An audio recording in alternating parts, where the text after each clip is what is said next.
At the beginning of the movie, it shows a man sitting in an empty room, staring towards a hotel room in the building across. Apparently, this man is a seasoned hitman, known as the Killer, waiting for the appearance of his target. The Killer has been waiting in that room for 2 days, ready to eliminate the target he's after. Since the target hasn't shown up, the Killer decides to go out to buy some food. Even while eating his burger, the Killer continues to keep an eye on the hotel across, just in case the target arrives unexpectedly.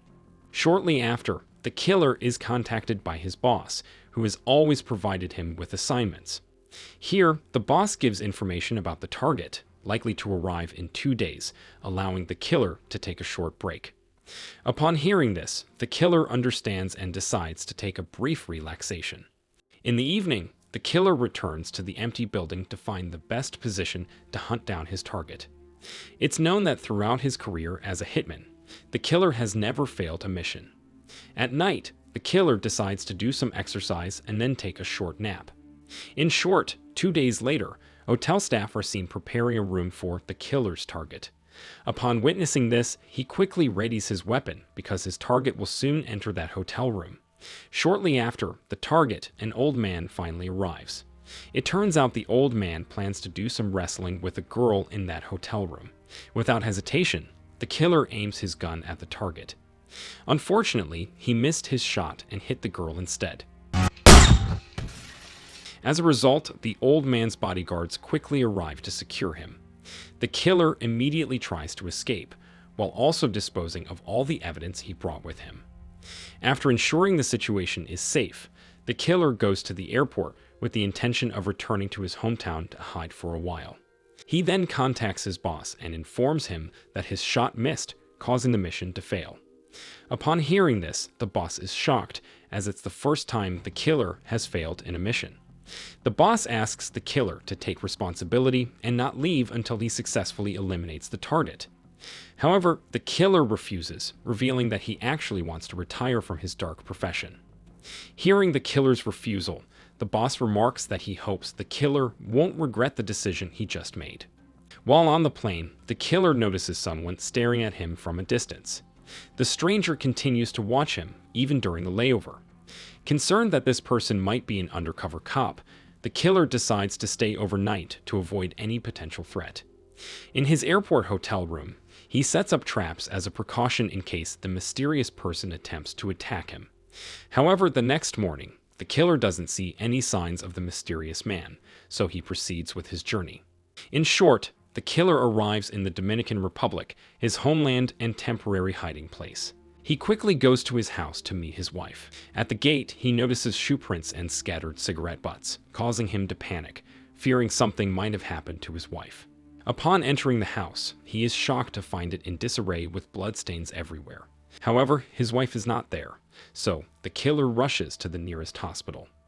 There he discovers his wife in a coma, being cared for by her brother. The brother-in-law explains that 2 individuals came to the house, attacked his wife, and fled in a green taxi. Determined to seek revenge, the Killer vows to find and punish those responsible for his wife's condition.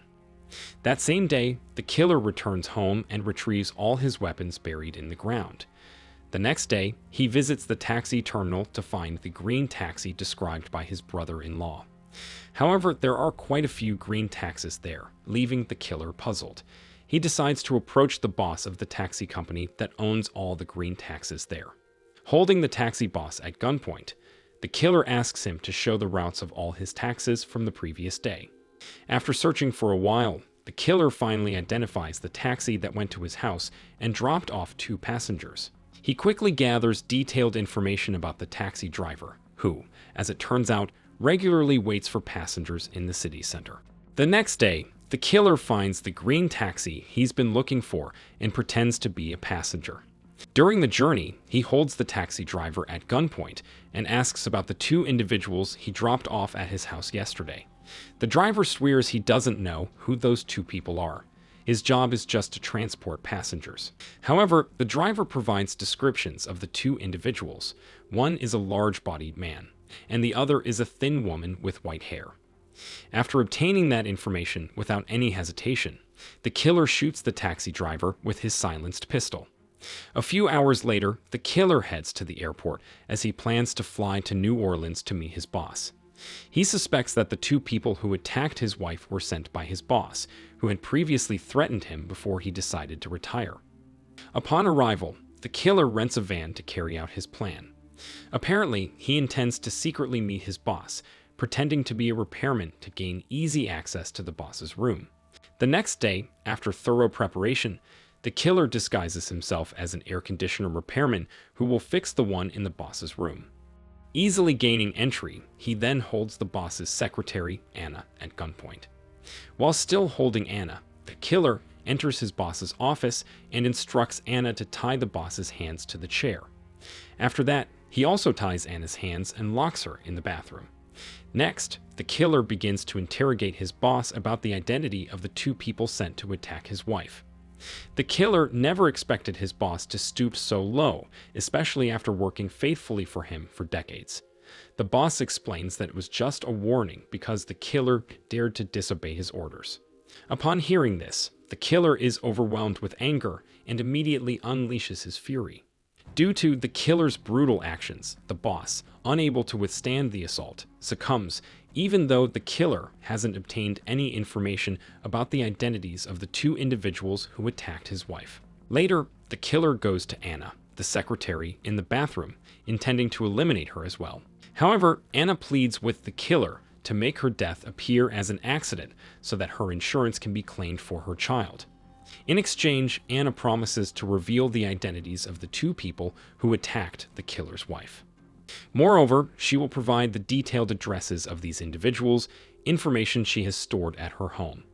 Agreeing to Anna's request, the killer and Anna immediately head to Anna's house. Upon arrival, Anna promptly provides detailed information about the two individuals who attacked the killer's wife. Not only that, Anna also gives information about the client who ordered the killer to eliminate the old man, the killer's initial target in the movie. Once the killer deems he has gathered enough information from Anna, he fulfills Anna's wish for an accident. Consequently, Anna appears to have fallen down the stairs, allowing her insurance to be claimed for her children. Before proceeding with his actions, the killer secures the body of his boss, whom he had previously eliminated. The next day, the killer begins his journey to Florida. According to Anna's information, the man who attacked the killer's wife resides there. Shortly afterward, the killer arrives at the target's house, observing the target with several henchmen. Not only that, but the killer also notices that the target has a fierce-looking dog. The killer decides to go to the supermarket first, purchasing ground meat along with sleeping pills to handle the aggressive dog. In the evening, the killer returns to the target's house, carrying the mixed ground meat and sleeping pills. He enters and throws the meat to the dog to subdue the dog. After feeling that the dog is under control, the killer enters the target's house through the back door.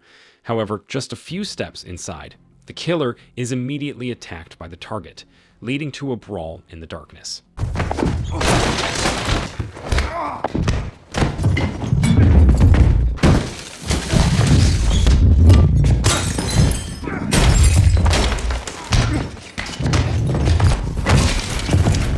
Following that, the killer also has to evade one other of his target's dogs, discovering that there's more than one.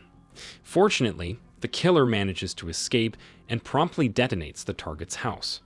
The next day, the killer immediately flies to New York to target his second mark, the slim woman with white hair. This woman had also participated in the assault on the killer's wife alongside the first target he eliminated the previous night. Upon arriving in New York, the killer rushes to the address provided by Anna earlier. In the evening, he observes the woman heading to the city, and of course, the killer promptly follows her. Turns out she goes to a restaurant, and without hesitation, the killer confronts her. Seeing the killer before her, the woman is immediately frightened, realizing that his sole purpose is to eliminate her. She resigns herself to her fate, even suggesting they have a meal together before he finishes her. However, the killer declines, fearing that the food might be poisoned. The woman then pleads for forgiveness, explaining that she was just following orders from the killer's boss to attack his wife. She hopes for mercy since she didn't go as far as killing the killer's wife. Upon hearing this, the killer invites the woman to continue their conversation in the park. However, during their conversation while strolling through the park, the killer coldly shoots her from behind. After eliminating the white-haired woman, the killer proceeds to fly to Paris to locate another target, the client who had assigned the mission to eliminate the old man at the beginning of the movie. Arriving in Paris, the killer easily finds the client using the address provided by Anna. He continues to surveil the client, suspicious that this person may be the one who ordered the killer's boss to assault his wife, as the mission assigned by the client had failed to be completed by the killer. When the client leaves, the killer enters the apartment to photograph the key to the room. He intends to duplicate the key to the client's room so that he can easily access it later. The next day, the killer successfully duplicates the key to the room. Quickly, he returns to the client's apartment and easily enters the room.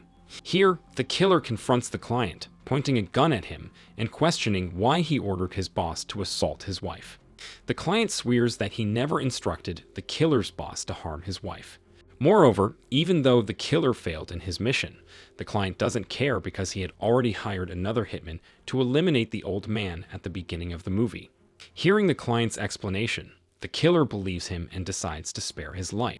After that, the killer leaves in satisfaction because he has eliminated everyone involved in the attack on his wife. Several weeks later, the killer finds himself at home in the Dominican Republic. At this point, he has truly decided to retire from the life of a hitman and chooses to live a normal life with his wife. His wife has fully recovered and is ready to start a new life with the killer. And the movie concludes. A little anticlimactic, but okay. So, what do you think of this movie? And did you enjoy the recap? Drop your thoughts in the comments section below. One like and subscribe is highly appreciated. Share this video to your friends and family too. And that's about it. Thanks for watching and see you next time.